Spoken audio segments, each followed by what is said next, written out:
Hi, this is Jeff Kober with another Disney at Play podcast. Actually, we should call it Universal Play because we're actually bringing you footage and photos and video from Universal Florida CityWalk, which has just opened or reopened today in the wake of COVID-19 and the pandemic. I should say right off the start, this is a unique experience because we're offering not just a podcast, but also a YouTube video, which is showcasing all the things that we're going to be talking about during this time. I should also mention to our faithful podcast followers, yes, I know I owe you a Disneyland podcast. And what we love about Disneyland is coming. But hang with us first because this was a seminal event. Universal was the first out of the gate, and honestly, it has implications for what the experience is going to be like moving into Disneyland. So please join us and to Walt Disney World, of course. So please join us as we have this podcast / YouTube video showcasing what is going on here at Universal Florida CityWalk. When you get in, the first thing that usually happens is as you are parking, you're going through a toll entrance, and here there is no, they're not asking you to pay as you come in. You go straight through, so there were no lines, there were no hiccups, no stopping. You just went straight through to the parking lot area. And right away, they impressed me with their parking procedure and how they went about parking. Now, they tend to park you row by row, lane by lane, space by space as they go into the parking situation. Here what they did is they took yellow cones and they spaced it every other parking space. And so you know how you kind of pull into a parking space and it's kind of awkward as you're getting out, the car next to you is getting out. More awkward when you're still trying to get your mask on or you haven't gotten all your stuff and you don't want to touch or get too close to the person next to you. So they put these yellow pylons every other space, and what they've done is they park every other space and then they pull out the pylons to the next row and then they finish filling in those remaining spaces. That way, as you're getting out, you have plenty of space to get in, you're not getting into the airspace of somebody else. It's just a really great idea, and it really sets the tone for as you move into CityWalk. Now, as you head in, there's both escalators and elevators that kind of take you on toward the main areas or main entrance areas. I noted that on the elevator, they invite you to if you're interested in using the elevator, to just do single parties up and down the elevator so that no more than one party is in the elevator at any given time. You'll see some signs that note that the theme parks are temporarily closed. At this point, they're pretty much saying that the hotels and the theme parks remain closed until at least May 31st. However, again, Universal CityWalk is open currently from about 4 to 10 p.m. daily. Not a long day at all, but it is available and open to guests as they come in. You start heading and you see more signage that's indicating safe social distancing practices. The expectation is that there will be a face recovering required of not just the crew members or cast members, employees that they have there, but of you as well as a guest. They also indicate that there will be a temperature check required, and that guests with a temperature of 100.4 degrees or greater will not be admitted.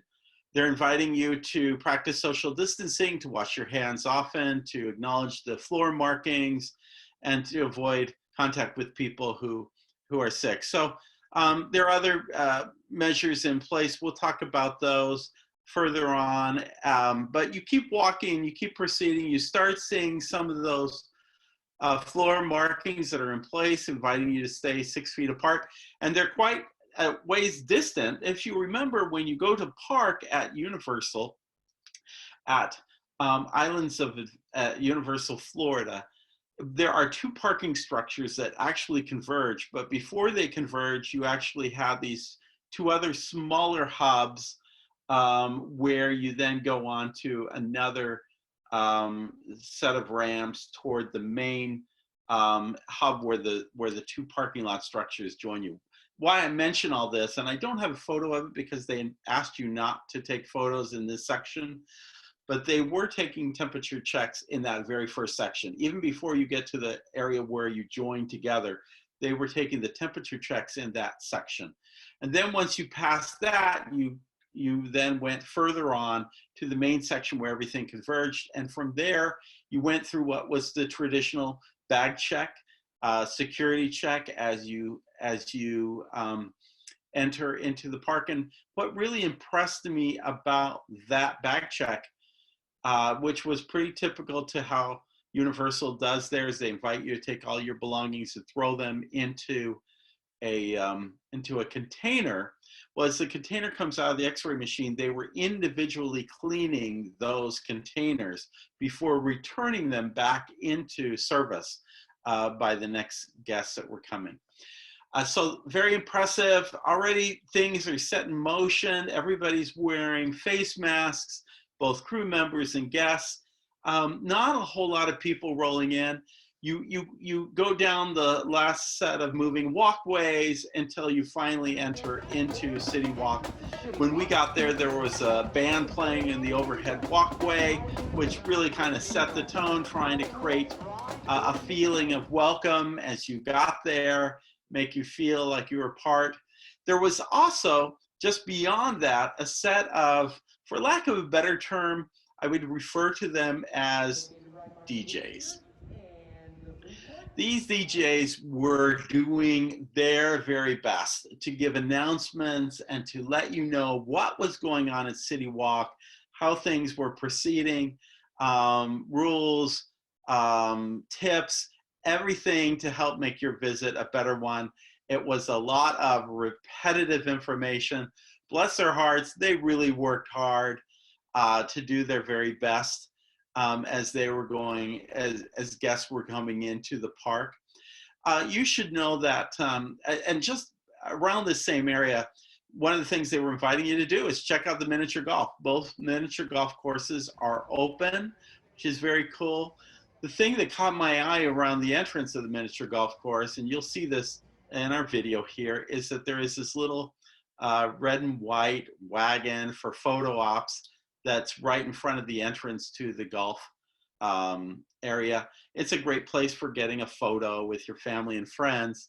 What I noticed was a family taking a photo, and then just seconds after they left, a Universal cast member managing the golf course area, the entrance there, came over and cleaned the seats of that little car photo area. Again, just everything right up to this point has really set the impression that they are trying to be very mindful of the safety of the guests as you come in.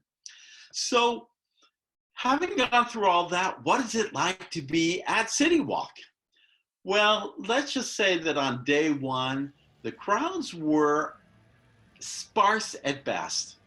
CityWalk can accommodate a lot of people within it. And at this time of day, CityWalk is usually bristling with people. Why? Because this is about the time of day people have come to the end of their stay at either Universal Studios or Islands of Adventure, and they're all marching out. They're going back to their hotel rooms. It's now, and we were there around 5, this is about 6 o'clock when we kind of arrived there. And most people are heading out. There was none of that. It was, if you want to be 6 feet away from somebody, it's not hard because there is a lot of space in between. Now, with that comes the reality that you really don't feel like it's much of a party. And part of CityWalk's job is to make you feel like you're really kind of in a party atmosphere and experience. There were those who were trying to make it happen, such as the drummers earlier, At the crosswalk, there are also those on stilts that were doing photo ops, kind of stand nearby them. Of course, you can be pretty much 6 feet still to the people who are standing on those stilts. So that kind of made a perfect place for entertainment. We just kind of continued moseying in that direction and continued on to the other side of the lake. That's where you find the Chocolate Emporium. That's where you find the Hard Rock Cafe, that space in between Islands of Adventure and Universal. That was a great place to just enjoy a quiet moment, even quieter than what was already there. If for people who are in the Orlando area, this is really nice because people are wanting to get out and take a walk, get some space. So this was really nice to kind of be out there and catch the view. In our video here, we show just what the view was like at that time. Again, not a lot of people, but a beautiful day and a lot of people, just those who were there, just enjoying the experience of being outside in this beautiful weather in this very gorgeous setting, the lake. There's no boats taking you to and from hotels, but it's still a beautiful lake and it's very tranquil, very peaceful. Bummed out that restaurants like the Chocolate Factory and Hard Rock Cafe were not open for business. They promise they are going to be soon. We kind of continued heading around that lake toward the Universal Studios entrance. You remember there's that big earth ball with Universal around it. It's a beautiful icon, very photogenic icon. I noticed the spray, that steam that kind of comes off of the bottom of that globe. Not too prominent, but again, I think those kinds of smoke and steam and those effects that we see so often in theme parks, they look like they're going to carry something. And so I think those are needing to be diminished. I don't think those can continue where they're at. With all of that, we continued our journey. One picture I just want to show you is that of Voodoo Donuts. Now that was open for business, and if you look at the picture there, it doesn't look very busy. Now look at an image next to it, which is image of another restaurant, the sports bar type restaurant, NBC Sports restaurant that is next door. You see a big line there. In truth, the grill, the NBC Sports Grill restaurant right there is actually closed, and the line of people that you see there are actually in a queue waiting to get into Voodoo Donuts. What I didn't notice until just recently, and maybe this has been happening for some time, but there is a mobile ordering opportunity with Voodoo Donuts. You can order your donuts in advance and come by to a mobile ordering station outside of the restaurant and just pick up those donuts. They're kept in a refrigerated cart available for you. And I thought that was a nice touch. Perhaps that was going on beforehand. I had never noticed that. What I had noticed before, because I was at Universal just a day or two before it closed due to the pandemic, and I noticed some stores that were not open right next to Voodoo Donut. Those stores, well, they've now got a big fence with some decor in front of it. They're completely permanently closed. Maybe that was already in the plans before this happened, but they're definitely closed now and not available to guests.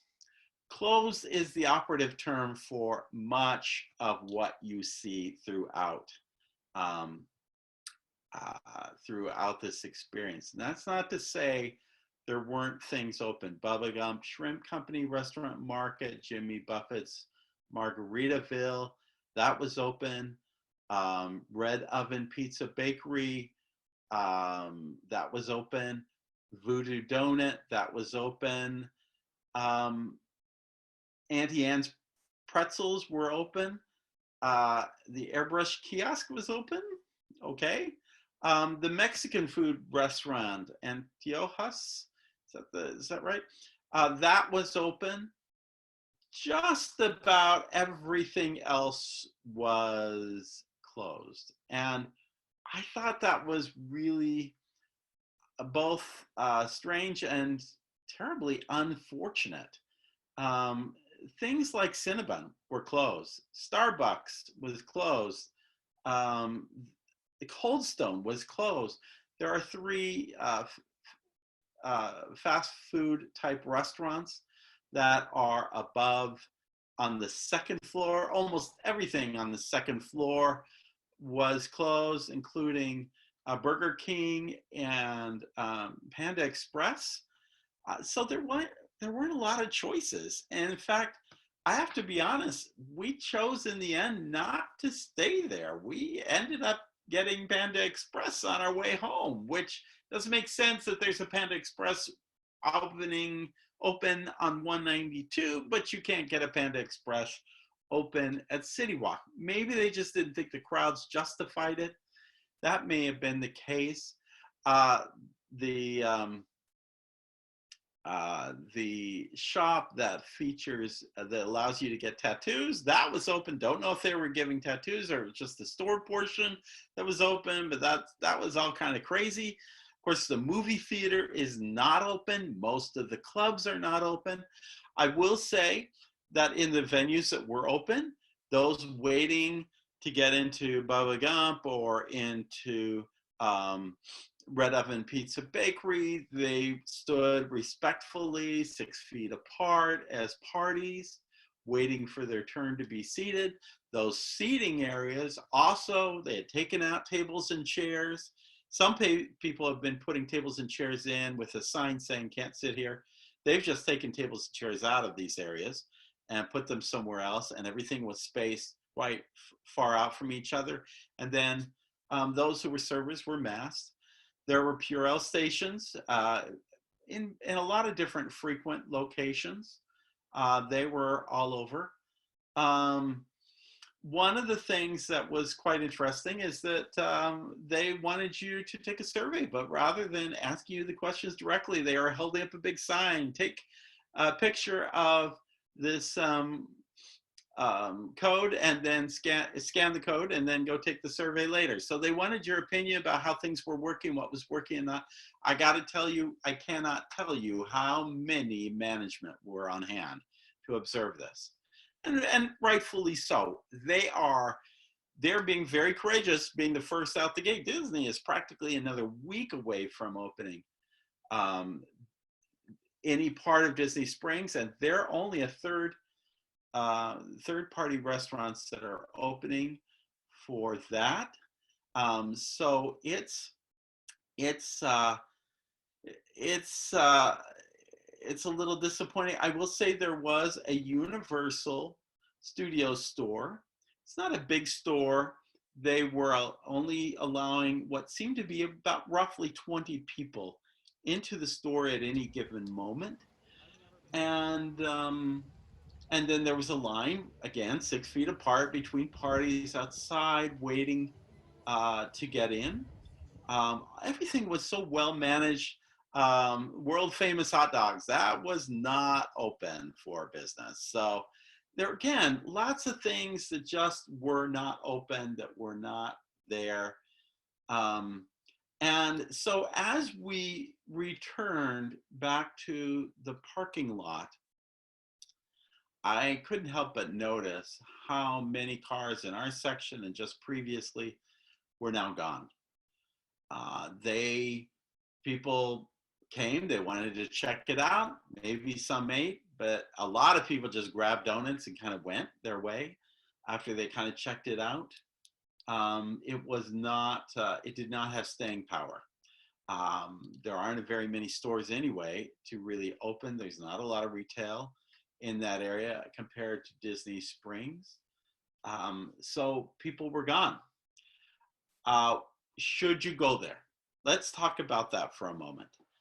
I think that it is, for those locals who are looking for something different to do and trying to get out of the house and experience something, this was a wonderful place to just go take a walk, maybe grab a snack if you wanted a meal. I'm still uncomfortable with eating meals inside more intimate locations. But on the patio, I think it's great. And there are many restaurants like Margaritaville and the Pizza Bakery that had patio area seating spaces. So that seems to work. And I in a previous podcast that David Zanilla and I did, we talked about a particular article that shared the idea that these open spaces, the more open the space, the less likely the virus is going to carry in. This is big open space, and with very few people going through, it seemed very plausible to go there and enjoy at least an hour, maybe two, maybe a little more if you went miniature golfing. Not a whole lot more. It certainly isn't worth getting on an airplane and coming out here. And that's a flag, is how much operation do you need to have back up and going before you start really bringing in tourists into Central Florida. The implications for Disney Springs, I think, are very interesting because Disney Springs has a number of third-party operations that will be opening. Wolfgang Puck's Steak, the Steakhouse. I don't know if Homecoming is right off the bat, but shortly thereafter, I believe. So there are a couple of food and beverage locations. They have said that third party could open, so I assume that that includes third party retail, could open. And if you remember, under that new canopy area, there are a number of third-party retailers like Tommy Bahama that could be opening. But clearly the movie theaters like Universal, it was closed, and the movie theaters at Disney Springs is going to be closed. I don't see that the Balloon is opening. Cirque is a long ways from opening. Probably going to be one of the last things to open. And of course, it was in the process of reopening. So it may have lost members of its cast that had been training and practicing and getting ready to open, and then it all fell apart, and they may have to start over from scratch. I don't know what their situation is. There wasn't like other circus locations you could go perform at because almost everything's closed, but you could kind of see. I just wonder what what Disney Springs is going to look like without a lot of retail open.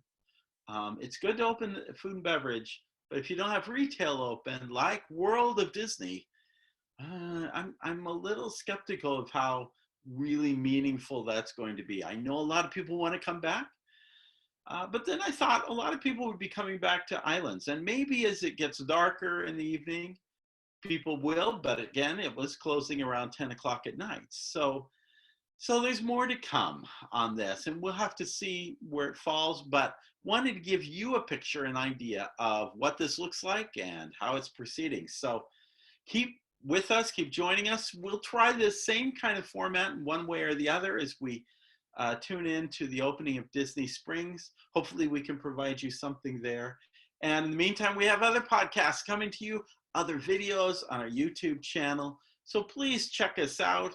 Check out the links, subscribe to both YouTube and to our YouTube channel and to our podcast, and keep joining us here at Disney at Play and DisneyAtWork.com. Again, in the words of Sinbad's storybook voyage, always remember, follow the compass of your heart. See you really soon. Thanks.